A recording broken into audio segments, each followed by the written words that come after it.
मैं सच में दंग रह गया था। बस मुझे अपनी वाइफ पर पैसे खर्च करने थे और तुरंत मुझे 10 गुना रिटर्न मिल जाता था। शक भरे एटीट्यूड के साथ मैंने अपनी वाइफ के लिए 5 रुपए की एक मिनरल वाटर खरीदी और सच में मेरे बैंक कार्ड में 50 रुपए आ गए। मैं एक्साइटेड हो गया। अगर मैं लगातार वाइफ पर पैसे खर्च करता रहूं तो क्या मैं बिलियनर नहीं बन जाऊंगा? कार और हाउस तो कोई बड़ी बात ही नहीं रह जाएगी। मैं बहुत इमोशनल हो गया। पहले मैं एक बहुत बड़ा पुअर गाय था। शादी के दहेज के पैसे भी नहीं जुटा पाता था। सास मुझे बिल्कुल पसंद नहीं करती थी और हमें साथ रहने की इजाजत नहीं देती थी। लेकिन मेरी प्यारी वाइफ ने बिना सोचे समझे फैमिली रजिस्टर चुरा कर भी मुझसे शादी कर ली। लेकिन अब मैं अलग हूँ। मैं सबसे बेस्ट लाइफ जीऊंगा और जो लोग मुझे नीचा समझते थे उन्हें जोरदार इंसल्ट दूंगा। स्पेंडिंग पर 10 टाइम्स रिटर्न का मतलब है जितना ज्यादा खर्च करूं उतना ज्यादा रिबेट मिलेगा। ये सोचकर मैंने अपनी वाइफ जाओ चिंगसुए का हाथ पकड़ा और सीधे एक बहुत लग्जरी वेस्टर्न रेस्टोरेंट में घुस गया। अरे यहाँ की चीजें बहुत महंगी हैं। इस रेस्टोरेंट में पर पर्सन 1000 रुपए से ज्यादा खर्च होता है। अभी हमें हाउस और कार के लिए पैसे बचाने हैं। जाओ चिंगसुए को लगता था कि कुछ 100 रुपए की बारबेक्यू और क्रेफिश खाना ही लग्जरी होता है, तो इतनी महंगी जगह कैसे आ सके। लेकिन उसने मेरा एक्साइटेड चेहरा देखा तो मूड खराब नहीं किया। रेड इवनिंग ड्रेस छोटी सी, आप दोनों। मैं जाओ चिंगसुए को बहुत अच्छी तरह जानता हूँ। उसके छोटे एक्सप्रेशन देकर ही समझ जाता हूँ कि वो क्या सोच रही है। इसलिए मैंने क्वाइटली उसका हाथ हटाया और काल्मली वेटर से कहा। वेटर मुस्कुराते हुए हमें विंडो के पास सीट पर ले गया। आप दोनों क्या ऑर्डर करेंगे? जो खाना है फ्रीली ऑर्डर करें। जाओ चिंगसुए ने केयरफुली वो स्टाइलिश मेन्यू खोला। उसमें डिशेस तो अच्छी लग रही थी लेकिन उनके पास लिखी प्राइस देकर उसे चक्कर सा आने लगा। एक छोटा सा केक ही है, ये 200 से ज्यादा कैसे हो गया? इसमें खास क्या है? 200 में तो 3 किलो क्रेफिश आ जाते हैं, 2 Russian mash potato salad, 2 Angus steak, एक रास्पबेरी चीज लावा केक और एक bottle Gloria salt powder port wine ले आओ। जाओ चिंगसुए के कंफ्यूज चेहरे को देखकर मैंने बिना सोचे सीधे ऑर्डर कर दिया। ठीक है। वेटर के जाने के बाद जाओ चिंगसुए के चेहरे पर दर्द वाला एक्सप्रेशन आ गया। हस्बैंड तुम इतने केयरलेस मत बनो, ये बहुत महंगा है। वो वाइन ही 1000 से ज्यादा की है। जाओ चिंगसुए सोच रही थी कि दोनों मिलकर 1000 में काम हो जाएगा, लेकिन मैंने एक वाइन ही 1000 की ले ली। ऊपर से स्टेक और डिजर्ट मिलाकर 3-4 हजार हो जाएंगे। उसका दिल दुख रहा था। हस्बैंड तुम्हें अच्छा खाना खिला रहा हूँ, फिर ये एक्सप्रेशन क्यों है? आज हमारी शादी का पहला दिन है। भले ही उसे दर्द हो रहा था लेकिन उसने सोचा अब ऑर्डर हो गया है तो खाना वेस्ट क्यों करें। इसलिए जाओ चिंगसुए ने स्टेक और केक सब साफ खा लिया और एक्स्ट्रा 2 ग्लास वाइन भी पी ली। सर आपका टोटल बिल 3656 है। कार्ड से पेमेंट। बिल देते समय मेरा गला सूख गया। कांग्रेचुलेशंस, आपने अपनी वाइफ जाओ चिंगसुए पर 3656 खर्च किए और आपको 10 गुना रिटर्न में 36,560 मिले जो आपके अकाउंट में जमा हो गए हैं। सिस्टम की आवाज मेरे कान में आई। एक मील में करीब 40,000 मिल गए जिससे मैं मुस्कुरा दिया। ये सिस्टम सच में काम का है। लेकिन मेरी तरफ जाओ चिंगसुए प्राइस सुनकर पूरी तरह होश में आ गई। ये रेस्टोरेंट बहुत लूटा है। एक स्टेक के 700-800। ये स्टेक नहीं, आधी गाय बेच रहे हैं। रेस्टोरेंट से निकलते ही जाओ चिंगसुए नॉन स्टॉप कंप्लेन करने लगी। मैं उसकी क्यूट कंप्लेन सुनते हुए उसे मॉल में ले गया। अरे तुम क्या कर रहे हो? तुम्हारा फोन 3 साल पुराना है, तुम्हें नया फोन दिलाता हूँ। नया फोन क्यों? आजकल फोन फैंसी होते हैं लेकिन यूजफुल नहीं। पैसे वेस्ट करने की जरूरत नहीं। जाओ चिंगसुए नहीं जाना चाहती थी। उसे भी लेटेस्ट फ्रूट फोन चाहिए था लेकिन हाउस और कार के लिए सेविंग सोचकर रुक गई। तुम्हें कौन सा कलर पसंद है? मैंने उसे मना करने का मौका नहीं दिया और सीधे फ्रूट स्टोर में ले गया और लेटेस्ट फ्रूट 12 प्रो मैक्स की तरफ गया। इसका टॉप मॉडल 12,000 का है। प्राइस देकर जाओ चिंगसुए का मन ही नहीं किया और वो मुझे खींच कर ले जाने लगी। चलो हस्बैंड, तुम्हें पिंक कलर पसंद है लेकिन इसमें नहीं है तो ग्रेफाइट कलर ले लेते हैं जो तुम पर अच्छा लगेगा। मैंने काउंटर पर खड़ी स्टाफ को मुस्कुराकर कहा, इसे पैक कर दो। जी सर। इसका प्राइस 11,999 है। कार्ड या कैश? कार्ड। जब हम अंदर आए तो स्टाफ ने हमें ज्यादा अटेंशन नहीं दिया क्योंकि हम सिंपल कपड़ों में थे और पुराने फोन इस्तेमाल कर रहे थे। लेकिन जब मैंने तुरंत खरीद लिया तो उसका एटीट्यूड बदल गया और उसने फोन अच्छे से पैक किया और सर्विस भी अच्छी हो गई। मैडम आपका बॉयफ्रेंड बहुत अच्छा है, स्टाफ ने जाओ चिंगसुए को देकर कहा। जाओ चिंगसुए खुश हुई लेकिन बोली, ये बस पैसे वेस्ट करता है, मेरी बात नहीं सुनता। उसकी बात सुनकर मैं बस मुस्कुराया। सिस्टम ने अभी 12,000 रिटर्न दे दिए थे। फोन खरीदते ही मेरी वैल्यू डबल हो गई। पहले मैं साल भर में करीब 10,000 बचाता था लेकिन अब खाना और फोन मिलाकर 15,000 मिल गए और अब मेरे अकाउंट में 25,000 है। अभी ज्यादा नहीं है लेकिन एक नॉर्मल डायमंड रिंग खरीद सकता हूँ। जाओ चिंगसुए मुझे डांट रही थी लेकिन नया फोन लेकर बहुत खुश थी और बाहर निकलते ही फोटोज लेने लगी। थोड़ी देर बाद उसे याद आया कि इतने महंगे फोन पर फ्री गिफ्ट लेना भूल गई। मैंने कहा गिफ्ट छोड़ो, डायमंड रिंग लेते हैं और उसे सीधे दूसरे फ्लोर के टिफनी स्टोर में ले गया। टिफनी दुनिया के सबसे बड़े लग्जरी ज्वेलरी ब्रांड्स में से एक है। जाओ चिंगसुए को इसके बारे में पता था। उसने मैगजीन्स में इसके रिंग्स देखे थे, उसे भी चाहिए था लेकिन उसे लगता था कि डायमंड लेना सही नहीं क्योंकि गोल्ड की वैल्यू ज्यादा स्टेबल होती है। वो ग्लास काउंटर में रिंग्स देखते हुए धीरे से मुझसे बोली, ये बहुत महंगे हैं, डायमंड क्यों लें? गोल्ड लेते हैं, हम देखते हैं, सब ठीक हो जाएगा। उसकी ये बात सुनकर मुझे पता नहीं क्यों अचानक आंखों में हल्की सी जलन सी महसूस हुई। स्कूल में सबके सामने मजाक बने रहने वाले मेरे जैसा इंसान जाओ चिंगसुए को चाहने वाले अमीर लड़कों की कमी नहीं थी। उसकी कंडीशन के हिसाब से वो आसानी से किसी अच्छे फैमिली वाले बॉयफ्रेंड को चुन सकती थी। बाकी लड़कियों की तरह फेस्टिवल्स पर नए फोन, महंगे कॉस्मेटिक्स और सुंदर बैग्स पा सकती थी लेकिन उसने मुझे ही चुना। तुम्हें कौन सा पसंद है? जो चाहो चुन लो, मैं सब खरीद दूंगा। मेरी बात सुनकर जाओ चिंगसुए हैरान रह गई और पलटकर मुझे डिसबिलीफ के साथ देखने लगी। सुयान तुम हद कर रहे हो, आज हमने ऑलरेडी इतना खर्च किया है खाना और फोन पर, मैं ऑलरेडी बहुत खुश हूँ। अब डायमंड रिंग लेना ज्यादा हो जाएगा। हमने पहले ही तय किया था कि ऐसे फैंसी और नॉन प्रैक्टिकल चीजें नहीं खरीदेंगे। वो मुझे डांट रही थी लेकिन मुझे फर्क नहीं पड़ा, बल्कि मेरी नजर ग्लास काउंटर में रखी एक गोल येलो डायमंड रिंग पर टिक गई। अगर मुझे सही याद है तो जाओ चिंगसुए ने पहले मैगजीन में ये रिंग देखी थी, तब उसकी प्राइस मैंने नहीं देखी थी लेकिन यहाँ उसकी प्राइस 2.5 लाख थी। यही ले लेते हैं, मैंने जाओ चिंगसुए से पूछा लेकिन उसके जवाब का इंतजार किए बिना ही मैंने स्टाफ से कहा, इसे निकाल कर मेरी गर्लफ्रेंड को ट्राई कराओ। सर ये रिंग हमारी समर लिमिटेड एडिशन है जिसकी प्राइस 22 लाख है। हमारे कपड़े बहुत साधारण थे और हम ऐसे लग रहे थे जैसे बेसिक रिंग भी अफोर्ड नहीं कर सकते, इसलिए स्टाफ की आंखों में साफ इम्पेशंस और डिसरिस्पेक्ट दिख रहा था। कोई भी हमें सर्व करने नहीं आ रहा था। उनके चेहरे पर साफ लिखा था,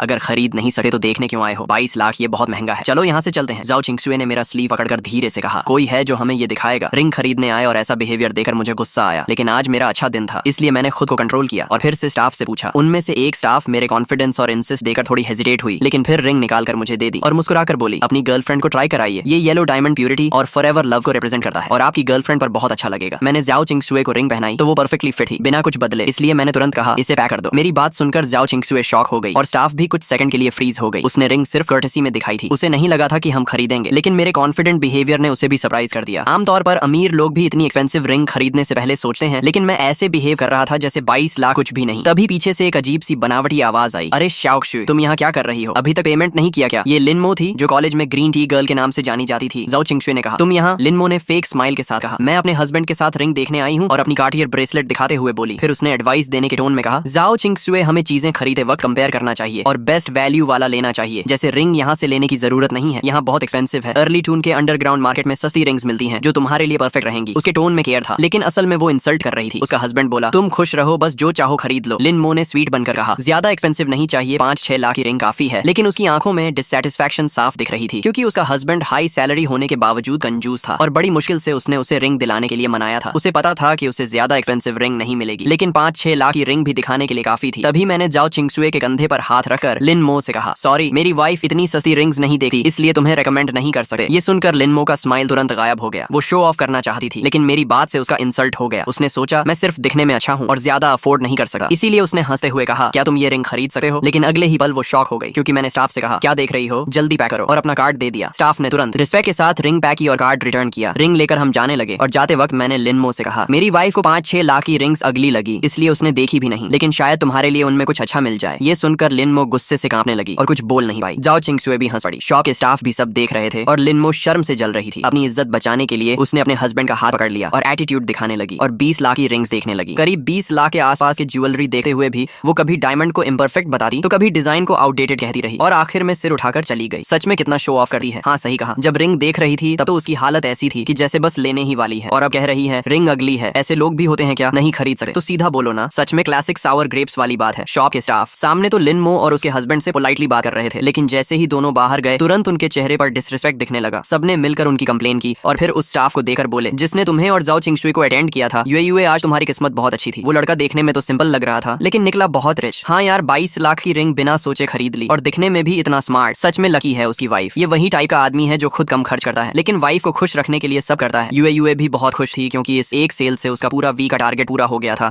इसलिए उसका मूड बहुत अच्छा था। उसने कहा, सही है, पार्टनर ऐसा होना चाहिए जो वाइफ को पैम्पर करे। लेकिन जाओ चिंगसुए को ये सब नहीं पता था। आज 20 लाख से ज्यादा खर्च होने से वो अभी भी नर्वस थी। उसने देखा कि तुम अभी भी एक्साइटेड हो और शायद कॉस्मेटिक्स देखने का सोच रहे हो, तो उसने जल्दी से तुम्हें घर ले गई। घर पहुंचते ही उसने तुम्हें पकड़कर पूछा, सच बताओ तुम्हारे पास इतने पैसे आए कहां से? कहीं तुमने अपनी सारी सेविंग तो खर्च नहीं कर दी? अपने हाथ में बड़ी सी रिंग को देखते हुए वो तुम्हारी गोद में बैठकर तुम्हारा चेहरा पकड़कर पूछने लगी। तुमने कहा कि मैंने हाल ही में कंपनी का एक बड़ा प्रोजेक्ट कंप्लीट किया है, ये उसी का बोनस है। सिस्टम वाली बात तुम उसे बता नहीं सकते थे और बताने पर भी वो शायद बिलीव नहीं करती, इसलिए तुमने ये एक्सक्यूज दे दिया। ये सुनकर जाओ चिंगसुए और ज्यादा परेशान हो गई और बोली, क्या बोनस मिला तो तुम ऐसे ही खर्च कर दोगे? ये तो हमारे हाउस का डाउन पेमेंट था। तुमने मजाक में कहा तो क्या रिंग वापस कर दें? शायद 10-15 लाख वापस मिल जाए। जाओ चिंगसुए तुरंत सीरियस होकर बोली, मैं इतनी बेवकूफ नहीं हूँ, ये मेरी रिंग है, तुम इसे वापस नहीं कर सकते। और ऐसे रिएक्ट करने लगी जैसे तुम सच में उससे रिंग छीन लोगे। थोड़ी देर मस्ती करने के बाद वो थकर सो गई। तुमने उसके सोने के बाद उसके फॉरहेड पर हल्का सा किस किया और फिर उसका फोन उठाकर उसका शॉपिंग ऐप ओपन किया। जाओ चिंगसुए को ऑनलाइन शॉपिंग बहुत पसंद थी, लेकिन वो सिर्फ चीजें देखती थी, पसंद आने पर कार्ट में डाल देती थी, लेकिन रेयरली खरीदी थी। तुम कई बार उसका पूरा कार्ट खरीदना चाहते थे, लेकिन पैसे नहीं थे। अब अकाउंट में 2 मिलियन से ज्यादा थे, तो तुमने बिना सोचे उसका पूरा कार्ट चेकआउट कर दिया। उसमें मोस्टली ड्रेसेस, कॉस्मेटिक्स और एक्सेसरीज थी और टोटल करीब 12 लाख हुआ। इससे तुम्हें 1.2 मिलियन का रिटर्न मिला और पहले के पैसे मिलाकर अब तुम्हारे अकाउंट में लगभग 3.7 मिलियन हो गए। इतने पैसे शायद बड़े शहर में हाउस खरीदने के लिए कम हो, लेकिन कार खरीदने के लिए काफी है। ये सोचते हुए तुम जाओ चिंगसुए को गले लगाकर सो गए। अगले दिन सुबह तुमने अपनी आंखें मली और जाओ चिंगसुए का सुंदर सा चेहरा तुम्हारे सामने था। वो बोली, ओ लेजी पे उठ जाओ, ब्रेकफास्ट तैयार है। आराम से ब्रेकफास्ट करने के बाद जाओ चिंगसुए ठोड़ी पर हाथ रखकर एक्साइटेड होकर प्लान बनाने लगी कि आज छुट्टी है तो कहाँ घूमने जाए। उसने फोन निकालकर गाइड देखने लगी कि कहाँ टिकट और ट्रैवल का खर्च कम पड़ेगा, लेकिन तुमने पहले ही डिसाइड कर लिया था, इसलिए तुमने उसका फोन रखवा दिया और मुस्कुराते हुए उसका हाथ पकड़कर उसे बाहर ले गए। जाओ चिंगसुए भोलेपन से तुम्हारे पीछे चल पड़ी, लेकिन कल के बड़े खर्च को याद करके उसने तुम्हें वार्न किया कि आज मुझे एक्सपेंसिव जगह मत ले जाना, 100 रुपए से ज्यादा का खाना मैं भूखी रह जाऊंगी, पर नहीं खाऊंगी। तुमने कहा ठीक है, मैं तुम्हें लो बजट जगह ले जाऊंगा। ये सुनकर वो मान गई और तुम्हारे साथ चल पड़ी, लेकिन जब मेट्रो से उतरकर वो डेस्टिनेशन पर पहुंची और 4S शोरूम का बड़ा सा बोर्ड देखा तो वो शॉक हो गई। ये है तुम्हारी लो बजट जगह। तुम उसका हाथ पकड़कर अंदर ले जाते हुए बोले, हम बस एक 2 मिलियन की कार ही लेंगे, करोड़ों वाली स्पोर्ट्स कार्स को तो हम देखेंगे भी नहीं। तुम उसे खींचते हुए अंदर ले गए और उसके सैड एक्सप्रेशन को इग्नोर कर दिया। ये शोरूम बहुत बड़ा था जिसमें 3 फ्लोर थे। पहले फ्लोर पर नॉर्मल कार्स थी जिनकी प्राइस आमतौर पर 1 मिलियन से कम थी। दूसरे फ्लोर पर मिलियन रेंज की कार्स थी और तीसरे फ्लोर पर सिर्फ वीआईपी मेंबर्स ही जा सकते थे। इसलिए तुम जाओ चिंगसुए को सीधे दूसरे फ्लोर पर ले गए। पहले फ्लोर पर वो थोड़ा नर्वस थी, लेकिन दूसरे फ्लोर पर आकर वो रिलैक्स हो गई क्योंकि उसे पता था कि यहाँ की कार्स तुम अफोर्ड नहीं कर सकते। उसने एक रेड पोर्शे कायन पसंद कर ली और सेल्स गर्ल को बुलाकर पूछा, इसकी प्राइस क्या है? सेल्स गर्ल ने तुम्हें पहले ही देख लिया था और उसे लगा कि तुम लोग अफोर्ड नहीं कर सकते, इसलिए वो पहले इग्नोर कर रही थी। लेकिन जब तुमने बुलाया तो उसने कैजुअली कहा, इंश्योरेंस मिलाकर इसकी प्राइस करीब 2.2 मिलियन है। तुमने बिना सोचे तुरंत कहा, ठीक है मैं ये लेता हूँ। ये सुनकर जाओ चिंगसुए और सेल्स दोनों शॉक हो गए। तुमने फिर कामली रिपीट किया कि मैं यही कार ले रहा हूँ। जाओ चिंगसुए कुछ बोल नहीं पाई और तुम्हारी शर्ट खींचने लगी, लेकिन तुमने इग्नोर किया और सेल्स से कहा, कार्ड स्वाइप करो। सेल्स तुरंत एटीट्यूड बदलकर तुम्हें वीआईपी एरिया में ले गई और प्रोसेस शुरू कर दिया। तुमने जाओ चिंगसुए के सिर पर हाथ फेरते हुए कहा कि ये कार मैं अपनी वाइफ के लिए ले रहा हूँ ताकि वो आराम से ऑफिस जा सके। सेल्स ने जाओ चिंगसुए की खूब तारीफ की और कहा, तुम दोनों परफेक्ट कपल हो। थोड़ी देर बाद जाओ चिंगसुए शांत हो गई। तभी सिस्टम की आवाज आई कि जाओ चिंगसुए के लिए 2.2 मिलियन की पोर्शे खरीदने पर तुम्हें 20 मिलियन का रिवॉर्ड मिला है और साथ में बोनस में एक फेरारी लाफेरारी भी मिली है। ये सुनकर तुम अंदर से बहुत खुश हो गए क्योंकि तुम्हें एक्स्ट्रा सुपर कार मिल गई। लाफेरारी जैसी कार करोड़ों की होती है और तुमने कभी सोचा भी नहीं था कि तुम्हारे पास ऐसी कार होगी। तुम एक्साइटमेंट में खो गए। तभी जाओ चिंगसुए ने गुस्से में कहा कि तुम मेरी बात सुन भी रहे हो या नहीं, और गुस्से में एक ग्रेप खा लिया। फिर तुमने हंसते हुए कहा कि हम एक हाउस भी खरीद लेते हैं। ये सुनकर वो फिर सीरियस हो गई और बोली, अभी हाउस बाद में देखेंगे, ये कार ही तुम्हारे सारे पैसे खत्म कर चुकी होगी। लेकिन फिर भी उसने कहा कि फ्यूचर में हम मेहनत करके हाउस जरूर लेंगे और सस्ता एरिया में बड़ा फ्लैट लेना बेटर होगा बजाय महंगे एरिया के छोटे हाउस के। तुमने उसकी बात याद रख ली और उसे देखते रहे क्योंकि वो तुम्हारे लिए जेन्युइनली वरी कर रही थी। पिछले कुछ दिनों में तुमने उसके लिए एक्सपेंसिव रिंग और कार खरीदी थी, इसलिए उसे लग रहा था कि तुमने अपनी सारी सेविंग्स खर्च कर दी है। शायद उसके पेरेंट्स ने भी तुम्हारी हेल्प की हो, लेकिन असलियत कुछ और ही थी। दोनों वीआईपी एरिया में चाय पी रहे थे और तुम सिस्टम के रिवॉर्ड के बारे में सोचकर अंदर ही अंदर खुश हो रहे थे। तुम्हें लग रहा था कि अब तुम्हारी लाइफ पूरी तरह बदल चुकी है और अब तुम जो चाहो वो खरीद सकते हो। जाओ चिंगसुए अभी भी तुम्हें समझा रही थी कि पैसे बचाना जरूरी है और फ्यूचर के लिए प्लानिंग करनी चाहिए, लेकिन तुमने उसे काल्म करते हुए कहा कि अब सब ठीक हो जाएगा और उसे टेंशन लेने की जरूरत नहीं है। तुमने मन ही मन डिसाइड कर लिया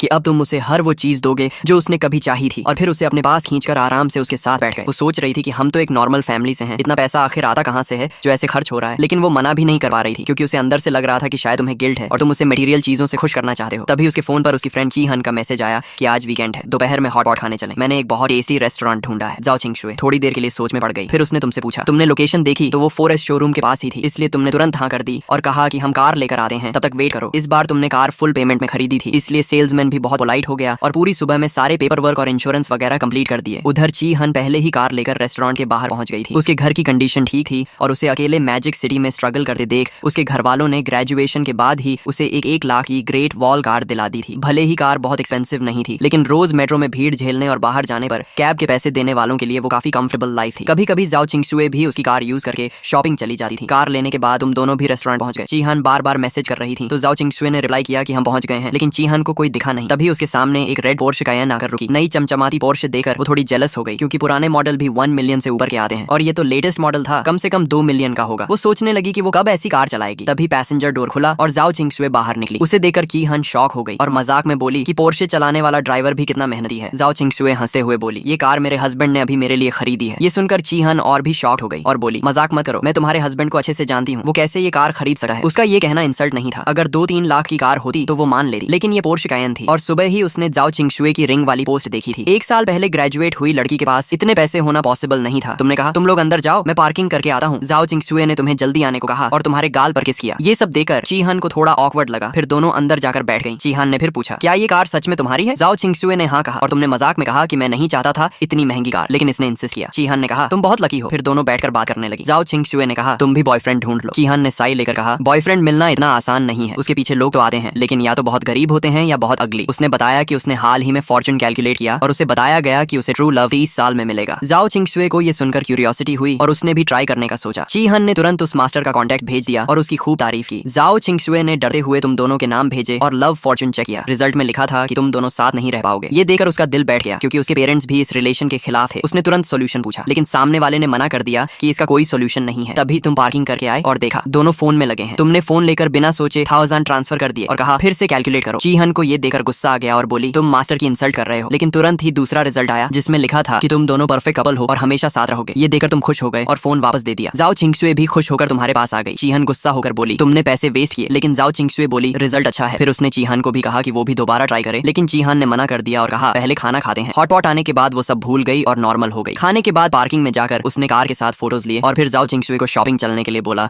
लेकिन तभी जाओ चिंगशुई को उसकी माँ का कॉल आया और उसे घर बुलाया गया। उसका घर आउटस्कर्ट्स में था और वहां पहुंचने में 2 घंटे लगे थे, इसलिए वो अकेले मेट्रो से चली गई क्योंकि उसका लाइसेंस अभी नहीं आया था। तुम और चीहान भी अपने अपने घर चले गए। तुमने कार पार्किंग में लगाई और जैसे ही अंदर जा रहे थे तभी एक फेरारी ला फेरारी तुम्हारे सामने आकर रुकी। तुम उसे देखकर इंप्रेस हो गए, लेकिन तभी तुम्हारी वाइफ का कॉल आया और उसने घबरा कर कहा, सू यूएन सब खत्म हो गया। मेरी माँ को पता चल गया कि हुकूबुक गायब है। कल सुबह से ही प्रॉब्लम शुरू हो गई है। जाओ किंगशुए मेरे साथ मैरिज सर्टिफिकेट लेने के लिए चुपके से घर गई और हाउस होल्ड रजिस्टर चुरा लाई। ये हाउस होल्ड रजिस्टर आमतौर पर उसकी माँ अपने बेडरूम के बेड साइड टेबल के नीचे रखती थी। नॉर्मल तौर पर जब जरूरत नहीं होती तो उसे कोई छूता भी नहीं था। उसने सोचा था कि बाद में मौका देकर चुपके से वापस रख देगी, लेकिन किस्मत देखो, आज ही उसकी माँ को पता चल गया। कुछ दिन पहले जाओ किंगशुए ने अपनी माँ से मेरे साथ शादी की बात की थी, इसलिए उसकी माँ तुरंत समझ गई कि रजिस्टर कहाँ गया है, इसलिए उसने तुरंत जाओ किंगशुए को कॉल किया। पहले तो वो उसे बहुत बुरी तरह डांटना चाहती थी, लेकिन फिर उसने सोचा कि जब बेटी रजिस्टर लेकर भाग ही गई है तो अब डांटने का कोई फायदा नहीं, इसलिए उसने खाने का बहाना बनाया और उसे घर वापस बुलाकर बंद करने का प्लान बनाया। अब जाओ किंगशुए घर में बंद है और बाहर नहीं निकल सकती। मुझे भी उसने चोरी छुपे बाथरूम में छुपकर कॉल किया। मैंने कहा कोई बात नहीं, मैं अभी आता हूँ। उसकी बात सुनकर मैं भी थोड़ा घबरा गया, लेकिन जल्दी ही खुद को संभाल लिया और उसे थोड़ा काल्म किया। वो इतनी घबराई हुई थी कि रोने वाली थी। उसने कहा तुम मत आना, मेरी माँ बहुत बुरा बोलती है, वो तुम्हें इंसल्ट करेगी। मैंने कहा कोई बात नहीं, हमें तुम्हारी माँ का ये टेस्ट पार करना ही होगा। मैं जानता था वो किस बात से डर रही है, इसलिए मैंने उसे सॉफ्टली समझाया कि ये स्टेप पार करने के बाद हम ओपनली साथ रह पाएंगे, लेकिन वो कुछ और बोल पाती। उससे पहले ही बाथरूम के बाहर उसकी माँ ने जोर जोर से डोर नॉक करना शुरू कर दिया और बोली, तुम आधे घंटे से अंदर क्या कर रही हो, बाहर क्यों नहीं आ रही, क्या अंदर गिर गई हो? अपनी माँ की आवाज सुनकर उसे कॉल काटकर बाहर आना पड़ा। उसकी माँ ने उसे देखा और ठंडी हंसी के साथ कहा, मुझे पता है तुम अंदर उस लड़के से बात कर रही थी। अच्छा है, आज मैं भी उससे मिलना चाहती हूँ। ये सुनकर जाओ किंगशुए कंफ्यूज हो गई। उसकी माँ बोली, मैंने तुम्हारे सारे रिश्तेदारों को कॉल कर दिया है, सब आज घर आ रहे हैं। आज तुम्हें उस लड़के से ब्रेकअप करना ही होगा और अगर वो नहीं मानेगा तो उसे मारकर मनवाएंगे। मुझे नहीं लगता उसकी हिम्मत इतनी स्ट्रांग है। ये सुनकर जाओ किंगशुए घबरा गई और लगभग रोने लगी। उसने कहा, आप ऐसा कैसे कर सकती हैं? इतनी बड़ी बात के लिए सारे रिश्तेदारों को बुलाना पहले ही शर्म की बात है और ऊपर से आप लोग उसे मारेंगे। ये सोचकर कि सुयुआन बुरी तरह घायल हो जाएगा उसका दिल भर आया। उसने कहा, माँ मेरी बात सुनो, सुयुआन गरीब नहीं है और वो मेरे साथ बहुत अच्छा है। उसकी माँ ने कहा, अच्छा है तो क्या तुम अपने कपड़े देखो और बाकी लड़कियों को देखो। उसने उसकी ड्रेस खींचते हुए कहा, तुम्हें याद है पड़ोस की लिन लड़की जो बचपन में तुम्हारे साथ खेलती थी, वो पढ़ने के लिए बड़े शहर गई और वहाँ एक अमीर लड़के से रिलेशनशिप में आ गई जिसके घर में बिजनेस है। उसकी शादी बहुत ग्रैंड हुई और लड़के वालों ने 1 मिलियन कैश दिया और उसके परिवार को घर और कार भी खरीदी। कुल मिलाकर 5 मिलियन खर्च किए। जाओ किंगशुए ने कहा, माँ वो लोग अलग हैं, हम कंपेयर नहीं करते। उसकी माँ बोली, मैं भी कंपेयर नहीं करना चाहती, लेकिन मैं उसे रोज अच्छे कपड़ों में देखती हूँ और वो बाहर निकलते वक्त एक कदम भी नहीं चलती, जबकि तुम रोज जॉब करती हो और खुद के लिए नए कपड़े भी नहीं खरीदी। ये देखकर मुझे दर्द होता है। उसने अपने सीने पर हाथ रखकर कहा, मुझे तुम्हारी चिंता होती है, समझी? ये सुनकर जाओ किंगशुए रो पड़ी और अपने मुंह पर हाथ रख लिया। तभी डोरबेल बज गई जिससे दोनों की बात रुक गई। वो अपना चेहरा छुपाकर कमरे में चली गई और उसकी माँ डोर खोलने चली गई।